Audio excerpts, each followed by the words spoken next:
quality constraints, inequality, some constraints are soft constraints, which means the problem owner allows us to violate it to some extent. But usually you are dealing with a lot of hard constraints, which makes it quite difficult. Any violation at any level will not be accepted, and the problem owner will not be happy with that, right? So obviously there is an area, an active area, and called constraint optimization. Constraints can be handled, in which people develop techniques and methodologies to handle this complexity. Obviously, it can be managed at the problem level, which is quite popular because it makes the problem, the constraint handling techniques algorithm independent, because you're trying to change the objective function to penalize if any violation happens. So, or you can use barrier function. There's so many, obviously, techniques on that. Or it can be managed at the algorithm level, which is quite difficult because depending on the algorithm, you need to change that strategy. For example, in the genetic algorithm, when you want to choose two parents using the selection, you might incorporate some degree, you might incorporate decision-making based on the constraint violation. So that means if an individual violates too many constraints and at the extreme level, you reduce the chances to be for that particular solution to be selected in the reproduction process. And last but not least, challenges in the objectives or outputs. I should have updated this title. I'll keep that in mind. But it is so often real world problems will have multiple objectives, right? Obviously, for simplicity, we tend to separate them and try to solve a problem considering one of them each, and in that workflow process. And that's good because it's easy to solve, quite manageable, less computational resources, but then the problem owner needs to give you their preferences. They may say, I would like you to consider 80% of objective 1, 20% of objective 2. So you can consolidate those objectives if you have that confidence in your decision maker, and if they give you that confidence. But often we tend to maintain the multi-objective formulation and obviously find different solutions. And instead of then handing over one solution to the problem owners or decision makers, we give them more than that, right? So yeah, that's a complexity that we deal with in the multi-objective optimization community. Dynamic objectives, so far I've shown you problems that are static. That means they do not change over time, right? But what happens if the search space changes over time? That means if I found a solution now, it might not be a viable solution 10 minutes later, or 1 minute later, even 1 second later, depending on the time sensitivity of the application, right? So a good example is robot path planning, online robot path planning, or robot navigation, self-driving car, a lot of systems that rely on video, real-time video. Obviously, those dynamic optimization is an active area as well, which basically, and the goal is to find optimal solution and ensure that optimality stays over time. And last but not least, obviously, when we have a quite emerging area now is what is called many objective optimization. Obviously, people used to really feel not very confident when you go over 3 to 5 objective functions. Why? Because, and assuming the fact that you're trying to maintain the multi-objective formulation. Why? Because you end up with so many, already good solutions, and you cannot choose one over the other because they are all good considering multiple objectives, right?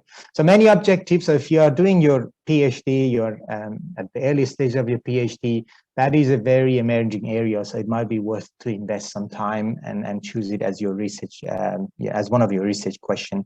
So I think, yeah, so a quick classification of optimization problems. Now, before we move on to the second part, I'm also mindful of time. We've got 30 minutes left. So class maybe a bit less. The classification of problem, obviously, we can classify them based on formulation or based on the characteristic of the problem itself, right? So if you look at here, you can obviously they can be categorized based on distinct variables, and we've got a range of them here. Objectives, we've discussed just now. Expensive objective function is probably one of them that we haven't covered, but quite relevant in real-world problem, or constraints, really. But what about characteristics, right? The search space that I've shown you before, provide different characteristics and different behaviors, right? It may change over time, which makes the problem static or dynamic. It may be linear or nonlinear, unimodal or multimodal, convex or non-convex, right? So what we do with the problem owners and decision makers, with several meetings and obviously discussions, we will then tick off these boxes. For example, okay, your problem has mixed variables, it's single objective, this is the constraint, this is linear, etc. and etc. And obviously, by doing some experiment, we can get some indication as to whether the problem is linear or not. So some of them are quite obvious. You can be, we are told by the decision makers, but some needs a little bit of digging in the problem itself and test.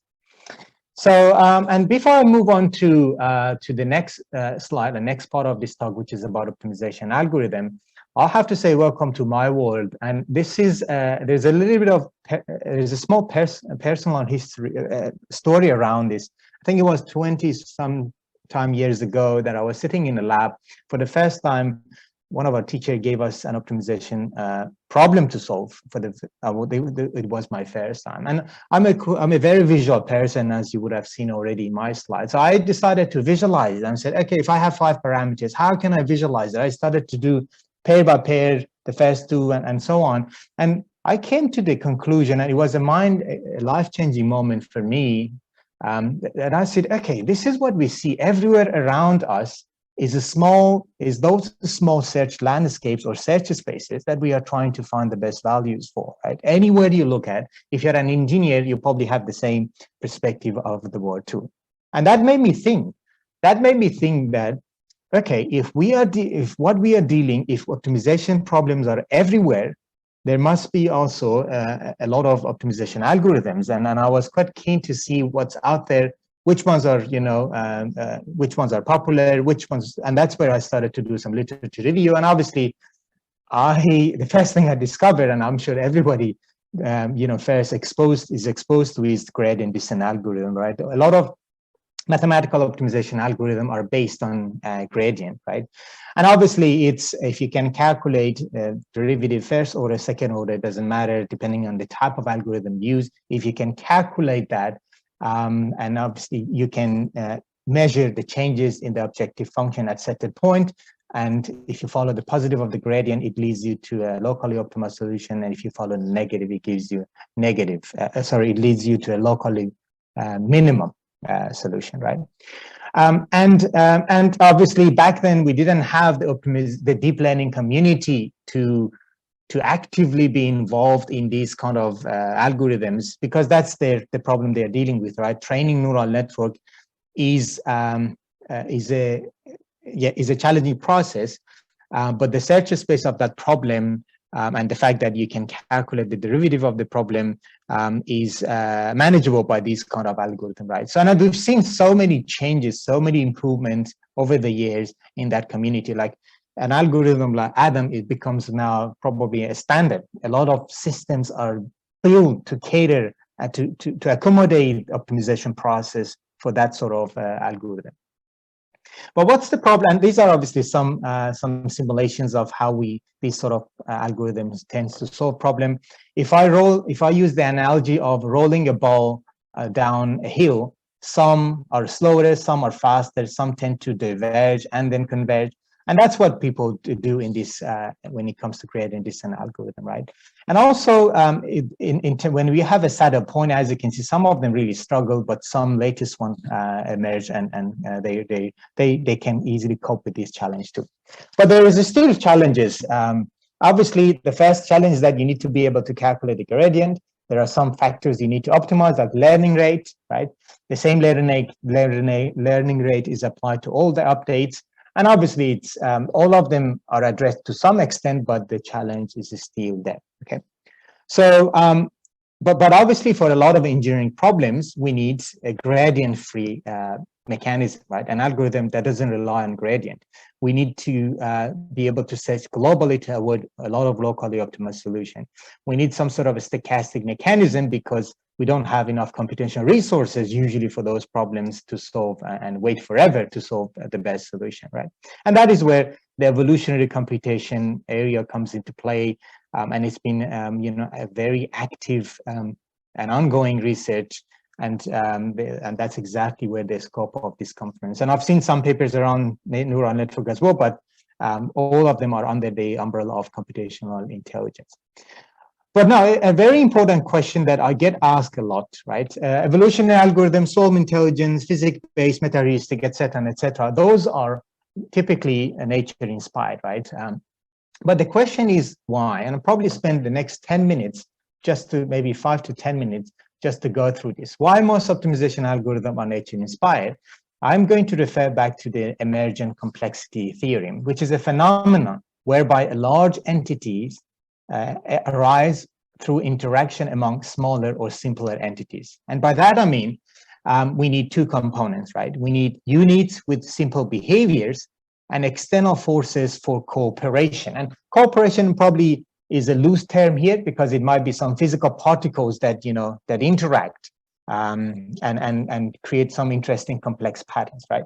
So what we get is some complex behaviors resulting from an optimization process. So those external forces will push the system or those units to behave in an optimal manner and provide some complex behaviors. And nature is full of them. I'll start with physics, right? H2O molecules, right? Quite simple. Those are the units. But when they fall from the sky, depending on the temperature, depending on the path that they travel, they create these beautiful structures, right, and crystals called snowflake. And each of them are unique in their own way, right? Sand domes, probably from my city back in Iran, yes, right? We've got sand grains, very small. What are the external forces? Gravity and wind, right? And they make these beautiful sand domes that everybody enjoy when they go to Middle East mainly. And nature is full of these, right? So like we've got small individuals, right? But through emergence, they provide these complicated behaviors like ants, birds, flock of birds, school of fish, et cetera, right? And emergent complexity, honestly, is not fundamentally natural. You can relate it to a lot of phenomena. If I want to be very philosophical, I would say us as humans are also a product of emergence. Why? If you start from amino acid gives you protein gives you tissues gives you organs, and organs will lead to us, right? Or even you can go the other way from amino acid to molecules and the physical rules that govern the whole system, right?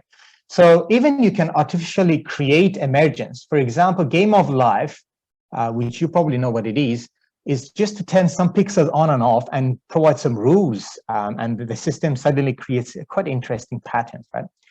So we can achieve complexity, but the question is who cares and why? And why do we care about the complexity? Because complexity is, by nature, us as humans do not feel comfortable with complex systems. Why? Because it's hard to understand them.